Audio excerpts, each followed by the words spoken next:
Assalamualaikum. Hai teman-teman, kita lanjutkan kembali pembahasan pelajaran TOEFL kita dari buku Longman. Kali ini kita masuk ke skill yang ketiga. Skill yang ketiga yaitu adalah be careful of appositive. Nah, apakah appositive itu? Mari kita simak pembelajarannya. Tapi sebelum teman-teman melanjutkan, alangkah baiknya teman-teman menekan tombol subscribe dan menyalakan notifikasinya agar teman-teman tidak ketinggalan video-video pembelajaran yang selanjutnya, karena kita akan membahas buku Longman TOEFL ini dari awal hingga akhir. Oke, kita langsung ke materinya ya. Jadi apakah appositive itu? Appositive itu secara sederhana bisa dijelaskan sebuah kata benda yang terletak berdampingan dengan kata benda lainnya, tapi dia memiliki maksud yang sama atau arti yang sama. Oke, contohnya bagaimana bisa teman-teman lihat di contoh kalimat berikut ini. Nah, coba teman-teman berdasarkan skill-skill sebelumnya, teman-teman bisa tidak membedah kalimat ini. Lihat ya. Jadi, pada kalimat ini, Sally tentu saja adalah subjeknya. Nah, tetapi setelah subjek ini ada satu kumpulan kata lagi yang bisa disalah artikan sebagai subjek juga, yaitu the best student in the class. Nah, the best student in the class inilah yang dinamakan dengan positif ya. Saya singkat saja dengan huruf A, seperti itu ya. Nah, jadi nanti kedepannya kita akan menggunakan huruf A khusus untuk di video ini ya.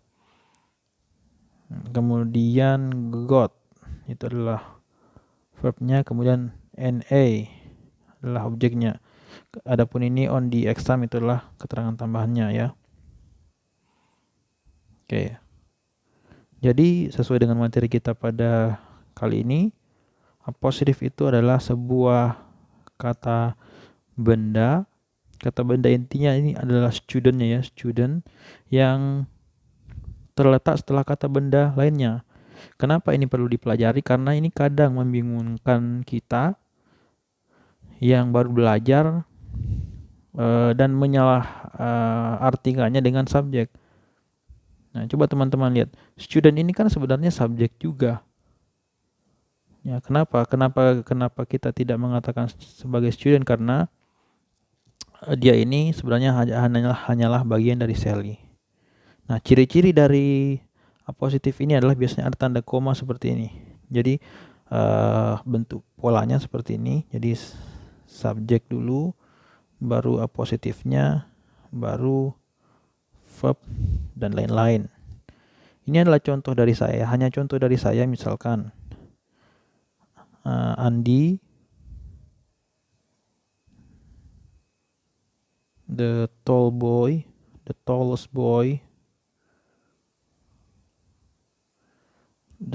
tallest boy in the class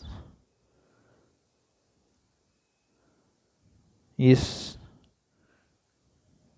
my brother. Nah, kita lihat di sini Andi adalah subjeknya, kemudian the tallest boy in the class adalah appositifnya, kemudian is adalah verbnya, kemudian my brother adalah objeknya. Teman-teman mungkin bertanya, kenapa sih is itu verb? Jadi ini berkaitan juga dengan skill 1. Jadi verb dan to be itu fungsinya sama ya. Jadi sebuah kalimat itu setidaknya memiliki subjek dan verb atau to be, seperti itu. Selengkapnya bisa teman-teman lihat di video tentang skill 1. Tapi teman-teman sekalian, appositive ini tidak hanya terletak setelah subjek, tapi bisa juga duluan. Dia duluan kemudian subjeknya. Contohnya seperti ini adalah kalimat buatan saya sendiri. Misalnya, the boy with a red hat. Misalkan Adam is my brother. Ya, bisa kita lihat di sini. Jadi inilah yang kadang-kadang membingungkan teman-teman. Karena ketika dia di awal, teman-teman pasti mengasumsikan dia adalah subjeknya. Padahal subjek itu tidak selalu harus ada di paling awal kalimat. Nah, kalau kalian belum memahami tentang apositif ini, kalian akan menyangka bahwa the boy ini adalah subjeknya. The boy. Kemudian kalian akan melihat ada Adam, kalian akan bingung juga kok ada subjek 2 di sini. Nah, ini ada verb, ini adalah objek. Padahal ini bukan subjek, tapi adalah apositif ya. Jadi the boy with red hat adalah positifnya, kemudian Adam adalah subjeknya, is adalah verbnya, my brother adalah objeknya. Kita lihat polanya seperti ini. Kalau dia apositifnya di depan ya, apositif, kemudian perhatikan ada koma, kemudian subjek, baru verb, dan lain-lain. Perhatikan, kalau bagaimana kita membedakan antara subjek dan apositif ya. Kalau dia ada komanya 2 seperti ini, jadi ada kata-kata, kumpulan kata atau kata, terus koma, terus kata, terus koma, terus verb, berarti subjeknya duluan. Akan tetapi kalau dia polanya seperti ini, ada kata, terus komanya hanya 1, berarti apositifnya yang duluan, seperti itu. Nanti kita akan lihat contoh di soalnya seperti apa agar teman-teman bisa memahami. Intinya penting untuk memahami perbedaan antara subjek dan apositif ini agar teman-teman nanti ketika menjawab soal bisa dengan benar. Karena ketika teman-teman menganggap subjeknya sudah ada, padahal itu bukan subjek, teman-teman akan salah dalam menjawab soal. Bagian selanjutnya kita akan bedah kalimat seperti biasa untuk melatih kemampuan kita dalam memahami kalimat. Dan pada pembedahan ini kita juga akan melihat bahwa kalimat yang dibedah itu belum tentu benar, tetapi bisa juga salah. Seperti itu. Jadi kita di sini akan melatih diri kita bukan hanya memahami kalimat, tapi menentukan apakah kalimat itu benar atau salah. Nah, baik. Jadi kalimat tipe-tipe pembedahan kalimat ini ada di buku Longman-nya ya. Jadi saya mengikuti buku Longman-nya, formulanya seperti itu. Baik, ini dia contoh kalimatnya yang akan kita bedah. Jadi semua contoh-contoh kalimat yang saya bahas itu diambil dari bukunya langsung, dan adapun yang contoh-contoh yang saya buat sendiri itu adalah dari saya sendiri. Yang pertama adalah ada the son of the previous owner, the new owner is undertaking some fairly broad change in management policy. Sekarang kita akan mengetahui dulu yang mana sih yang subjeknya, yang mana yang apositifnya. Nah, ketika komanya ada 2, berarti subjek duluan, terus apositif duluan. Nah, kenapa? Karena tanda 2 koma ini menunjukkan yang A ini menjelaskan yang S ini, seperti itu. Tetapi ketika komanya hanya ada 1, berarti penjelasannya ada di depan. Dan di antara subjek dan verb ini tidak dipisahkan koma sama sekali ya. Jadi teman-teman perlu ingat, ketika komanya 1 dan subjek dan verb ini tidak dipisahkan koma, berarti apositifnya ada di depan. Tapi ketika komanya ada 2, berarti apositifnya ada di tengah ya, atau setelah subjek. Kita lihat di kalimat ini, the son of the previous owner, 1 komanya, the new owner is undertaking. Nah, ternyata komanya cuma ada 1, berarti kalimat ini komanya cuma ada 1, berarti kalimat ini apositifnya di depan ya. Berarti The sun ini, the sun dan seterusnya, ini adalah apositifnya, sehingga the new owner ini adalah subjeknya. Jadi subjek utamanya adalah the new owner atau pemilik barunya. Siapa pemilik baru itu? Dijelaskan di apositifnya, yaitu the son of the previous owner. Jadi pemilik baru itu adalah putra dari pemilik yang sebelumnya. Kemudian is undertaking itu adalah verbnya. Kemudian some fairly broad change, ini adalah objek, ini adalah kata keterangan ya. Pokoknya seperti itu. Dan kalimat ini apakah ada yang salah? Semuanya lengkap. Ada subjek, ada verb, ada objek. Walaupun objek itu sebenarnya tidak wajib ya. Oke, semuanya lengkap. Oke, kita lanjutkan ke kalimat yang kedua. Kalimat yang kedua ini adalah last semester. Last semester ini adalah kata keterangan waktu ya. Kata keterangan waktu. Kemudian a friend. Nah, a friend ini masih abu-abu apakah dia antara subjek atau positif. Kemudian graduated itu adalah verbnya. Come out itu adalah objeknya. From the university hanya keterangan juga. Oke. Sekarang kita lihat komanya ada 2. Berarti kalau komanya ada 2 seperti yang dibahas tadi, berarti komanya 2 begini ya, S, A. Nah, kalau komanya ada 2, maka subjeknya itu ada, kemudian positifnya, kemudian verbnya. Tetapi kita lihat di sini, komanya ada 2. Berarti ini adalah apositifnya, dan sebelum apositif harusnya ada subjek. Tetapi di sini tidak ada, malahan ada kata keterangan waktu. Sehingga di sini harusnya ada subjek ya. Harusnya ada subjek sebelum A. Subjeknya ini bisa, anggaplah nama orang ya. Anggaplah namanya Bob. Seperti itu. Sehingga kalau lengkapnya, last semester adalah kata keterangan, Bob adalah subjeknya. Bob, a friend, graduated cum laude from the university. Sehingga kalimat ini salah ya. Sehingga kalimat ini baru bisa benar kalau ada subjeknya. Seperti itu.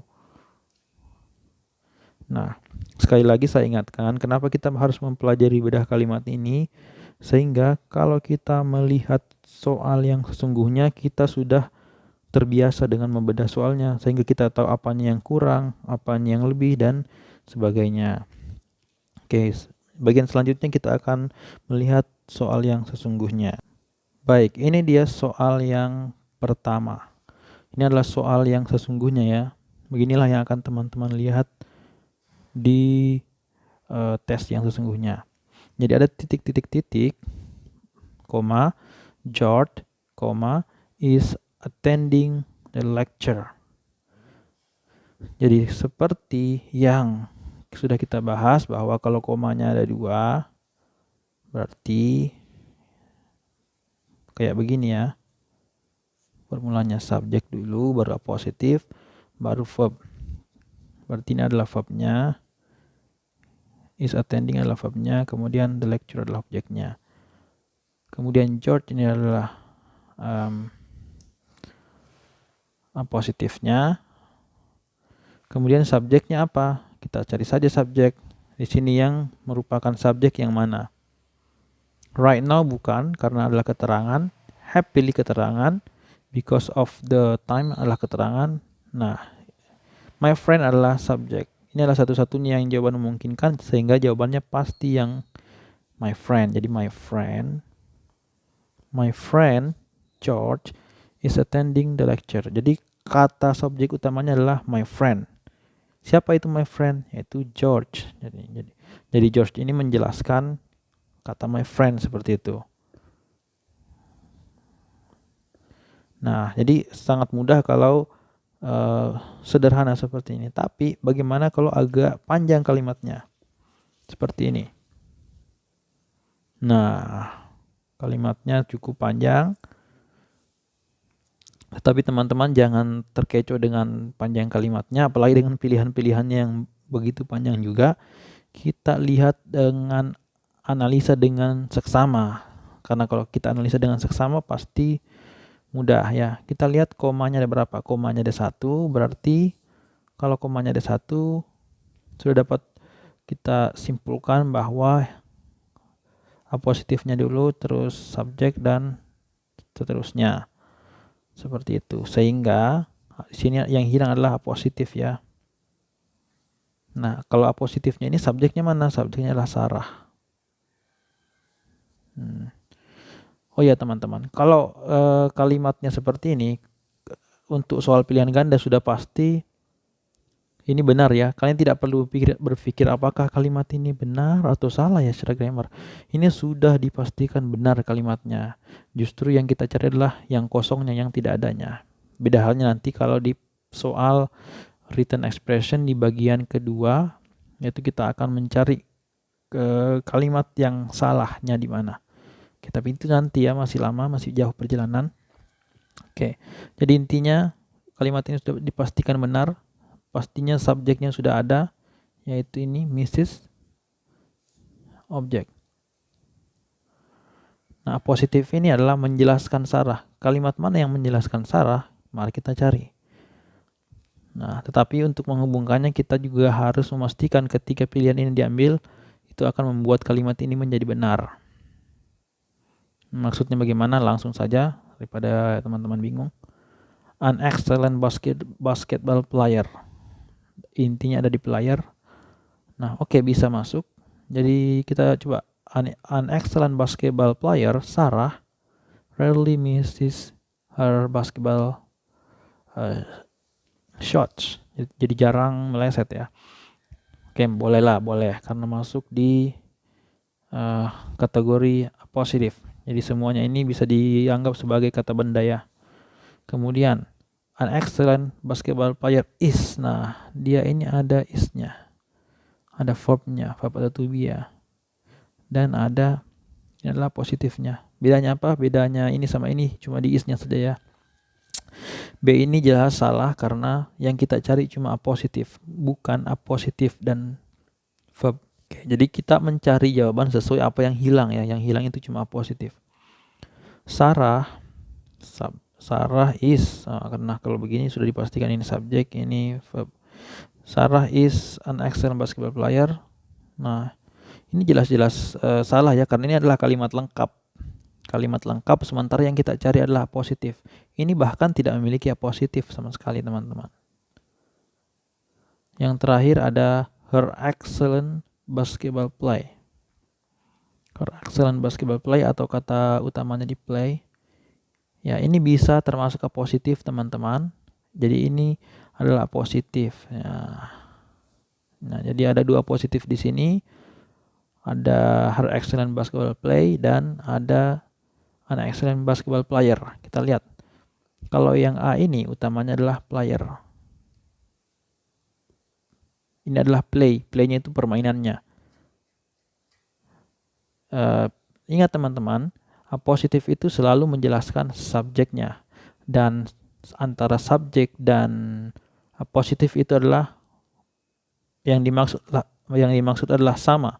Misalkan tadi my friend George, ya, itu adalah sama. My friend dan George itu adalah orang yang sama. Kita lihat orang yang sama itu siapa yang rujukannya? Sarah. Sarah itu adalah ini. Sarah berarti adalah orangnya. Berarti yang kita cari adalah yang merujuk kepada orangnya. Player adalah orangnya. Jadi player itu adalah kata benda yang berarti pemain. Sementara play itu adalah permainan, kata benda juga tapi permainan. Jadi play permainan, player pemain. Yang mana yang sama artinya dengan Sarah, yaitu player. Sehingga jawabannya adalah yang A. Mari kita ulang lagi secara lengkap kalimatnya. An excellent basketball player, Sarah rarely miss her basketball shots. Oke, seperti itu yang kalimat lengkapnya. Oke, itulah dia dua contoh soalnya. Semoga dengan 2 contoh tadi teman-teman bisa memahami, dan semoga penjelasannya tidak terlalu rumit. Dan misalkan pun teman-teman masih ada pertanyaan, silahkan bebas ditanyakan saja. Begitu pula dengan masukan, kritikan, silahkan disampaikan saja langsung. Oke, demikian video kali ini. Semoga dapat memberikan pemahaman baru lagi kepada teman-teman dan memberikan referensi baru, dan teman-teman semakin semangat untuk belajarnya. Baik, terima kasih kepada teman-teman semuanya. Saya ingatkan sekali lagi buat menekan tombol subscribe-nya dan menyalakan notifikasinya agar kalian tidak ketinggalan video-video pembelajaran yang selanjutnya. Demikian dan sampai jumpa.